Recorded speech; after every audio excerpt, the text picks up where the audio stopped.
Assalamualaikum and welcome to another lecture on Indian economy। आज हमारा fourth lecture है Indian economy पे और आज हम डिस्कस करने जा रहे हैं कि जो ब्रिटिश कॉलोनियलिज्म यहाँ पे चल रहा था, बरतानिया का यहाँ पे साम्राज्य निज़ाम चल रहा था इंडिया में 1947 से पहले, तो उसका इम्पैक्ट जो है वो इंडिया की इकोनॉमी पे क्या रहा।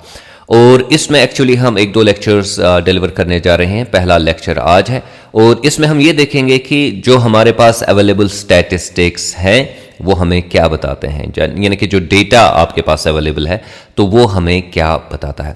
तो ओब्वियसली हम जानते हैं कि 1757 में बैटल ऑफ प्लेसी जीतने के साथ साथ जो यहाँ पे ब्रिटिश ईस्ट इंडिया कंपनी का जो राज है वो यहाँ पे स्टार्ट हो गया। बंगाल से शुरुआत हो गई जो सबसे रिचेस्ट प्रोविंस थी इंडिया की, और फिर ये सिलसिला चलता रहा 1947 तक बरतानिया का यहाँ पे राज, और अब आज हम हैं 2022 में। तो हम जानते हैं कि यहाँ से स्टार्ट हुई बात बैटल ऑफ प्लेसी, जैसा कि मैंने अभी बताया, और ये जो 1757 से लेकर 1857 तक ब्रिटिश ईस्ट इंडिया कंपनी का यहाँ पे राज रहा, ठीक है। और फिर 1857 से लेकर 1947 तक जो यूके की गवर्नमेंट है, बरतानिया की जो गवर्नमेंट है, तो उसने इंडिया को फिर हैंडल किया, वही फिर इंडिया के निज़ाम को चला रहे थे, ठीक है। तो आज हम क्या करेंगे, हम देखेंगे कि इंडिया की कंडीशन, चूंकि ये देखिए यहाँ पे जो हमारा मेन फोकस है वो है 1757, ठीक है। तो यहाँ पे देखेंगे कि कंडीशन क्या थी इंडिया की बिफोर कॉलोनियलिज्म और इम्पैक्ट ऑफ कॉलोनियलिज्म क्या रहा। तो सिंपली हम देखेंगे कि यहाँ पे कंडीशन क्या थी, फिर यहाँ पे कंडीशन क्या थी, ओके, जब इंडिया आज़ाद हो गया, तो वो हम देखेंगे। लेकिन इसके लिए हम एक खास किताब का इस्तेमाल करेंगे और इसके ऑथर हैं एंगस मैडिसन। ये इकोनॉमिक हिस्टोरियन है, बहुत ही मशहूर इकोनॉमिक हिस्टोरियन है, और ये जो आप राइट साइड में देख रहे हैं बुक, ये इन्होंने ही जो है लिखी है, और भी काफ़ी सारी किताबें इन्होंने लिखी है। तो यहाँ पे जो डिफरेंट जो रीजन्स है वर्ल्ड के, उनके स्टैटिस्टिक्स इन्होंने डिस्कस किए हुए हैं, कंडीशंस डिस्कस की हुई है, और काफ़ी पुराने ज़माने से बात शुरू की है और लेटेस्ट तक आ गए हैं, तो इसलिए द वर्ल्ड इकॉनमी इसका नाम है। तो वहाँ से ही हम कुछ स्टैटिस्टिक्स लेते हैं और डिस्कस करते हैं कि इंडिया की कंडीशन जो है वो पहले क्या थी और इस पर जो इम्पैक्ट रहा कॉलोनियलिज्म का वो किस किस्म का इम्पैक्ट था। तो चलिए अपनी बात शुरू करते हैं। पहले देखते हैं कि जो इंडिया का शेयर था ग्लोबल जीडीपी में, यानी कि ओवरऑल जो ग्लोबल जीडीपी है इसमें ऑब्वियसली इंडिया का भी कंट्रीब्यूशन था। तो कितना कंट्रीब्यूशन इंडिया का था, तो जब हम डेटा डिस्कस करते हैं, स्टैटिस्टिक्स देखते हैं, तो ये देखिए यहाँ पे 1700 में इंडिया का शेयर कितना था, 24.4%।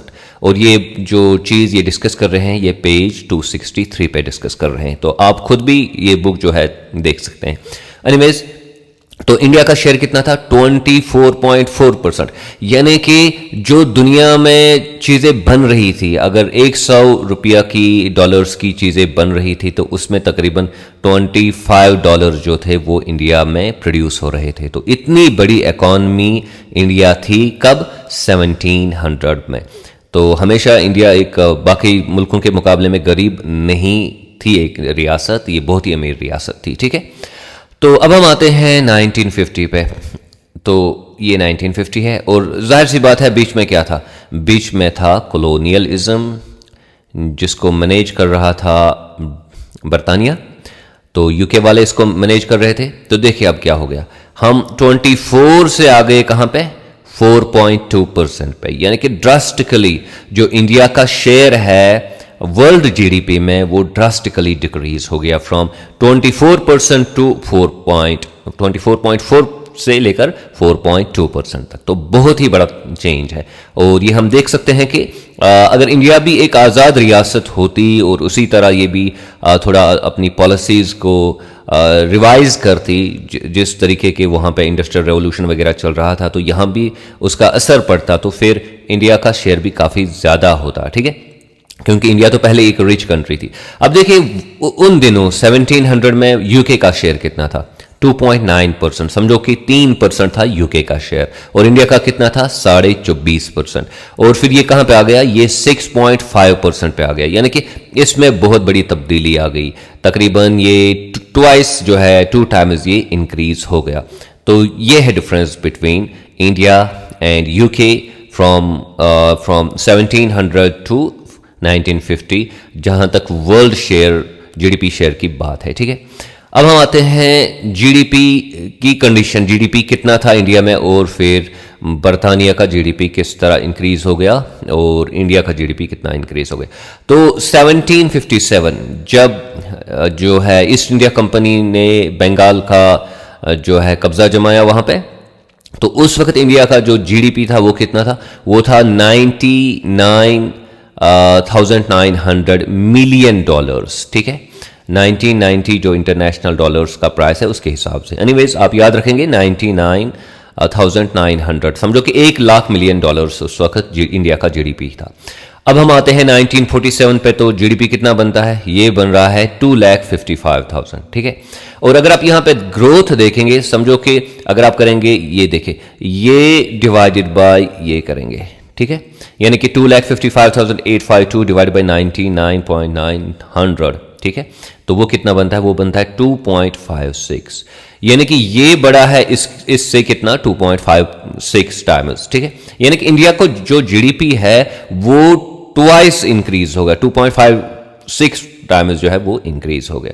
लेकिन उस वक्त जो यूके का जीडीपी था वो कितना था, इट वाज 18,769। अब देखिए कितना डिफरेंस है, इंडिया का कितना है 1 लाख या 99,900, और यूके का कितना है, यूके का है 18, यानी कि इंडिया 5 गुना बड़ा था किससे, 5 टाइम्स इंडिया बड़ा था ब्रिटेन से। तो इतनी बड़ी इकोनॉमी थी इंडिया, और ब्रिटेन इतनी छोटी, यूके इतनी छोटी इकोनॉमी थी। अब हम आते हैं यहां पे, तो यहां पे कंडीशन क्या है, अब यहां पे 3,14 यानी कि 1969 मिलियन डॉलर्स इकॉनमी बन गई यूके की इन 1947, और यहां पे जो ग्रोथ है इट इज 16.78 टाइम्स, ये इससे बड़ा 16.78 टाइम्स है, तो इतनी बड़ी ग्रोथ है। अभी देखिए यहां पे इंडिया 5 टाइम्स लार्जर था किससे, यूके से, लेकिन यहां पे जो है यहां पे यूके ही बड़ा है इंडिया से। तो ये फर्क पड़ता है जब आप किसी के कॉलोनियलिज्म के तहत होते हैं, कोई आपको एक्सप्लॉइट करता है, तो ये फर्क पड़ता है। So this is the point जो आपने याद रखने हैं यहां पे। तो और एक पॉइंट हम डिस्कस करेंगे, बस इतना ही डिस्कस करेंगे। तो पर कैपिटा इनकम पे देखिए, ध्यान लगाइए, ये है अगेन डॉलर्स में, हाँ 1990 इंटरनेशनल डॉलर्स के हिसाब से। तो 1757 में इंडिया की कंडीशन क्या थी, 540 डॉलर्स पर पर्सन की जो है वो यहाँ पे इनकम थी समझो।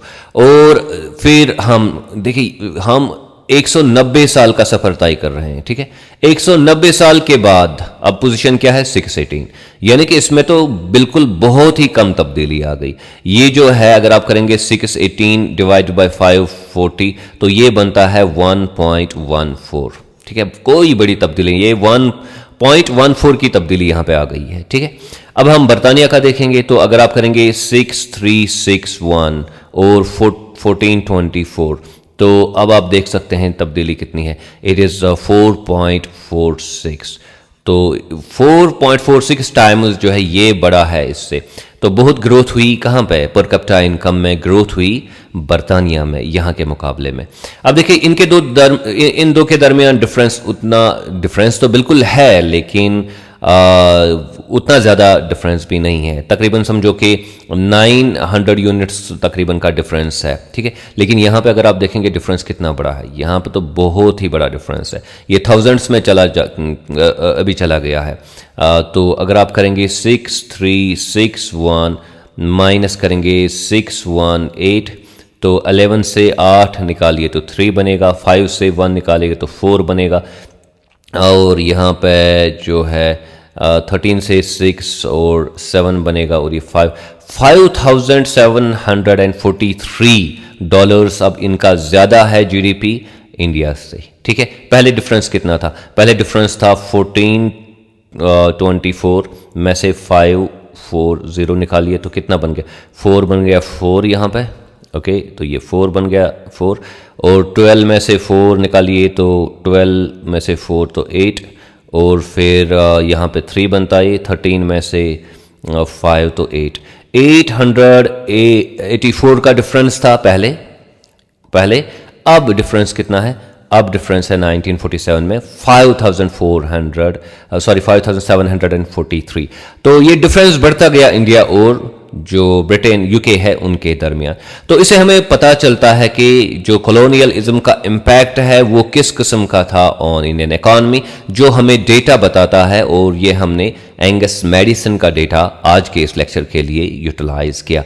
होप कि आपने इस लेक्चर के ज़रिए से कुछ अहम चीज़ें सीखी होंगी कि कॉलोनियलिज्म का इम्पैक्ट इंडिया पे किस किस्म का रहा, और आने वाले लेक्चर में हम देखेंगे कि ये जो पॉलिसीज़ अडॉप्ट की बरतानिया ने यहाँ पे, यूके ने यहाँ पे, ग्रेट ब्रिटेन ने यहाँ पे, तो वो कौन सी पॉलिसीज़ थी और उनके ज़रिए से किन किन चीज़ों को नुकसान पहुंचा यहाँ पे इंडिया में। आज के लिए इतना ही। Do subscribe to my YouTube channel Nest Economics. Thank you very much.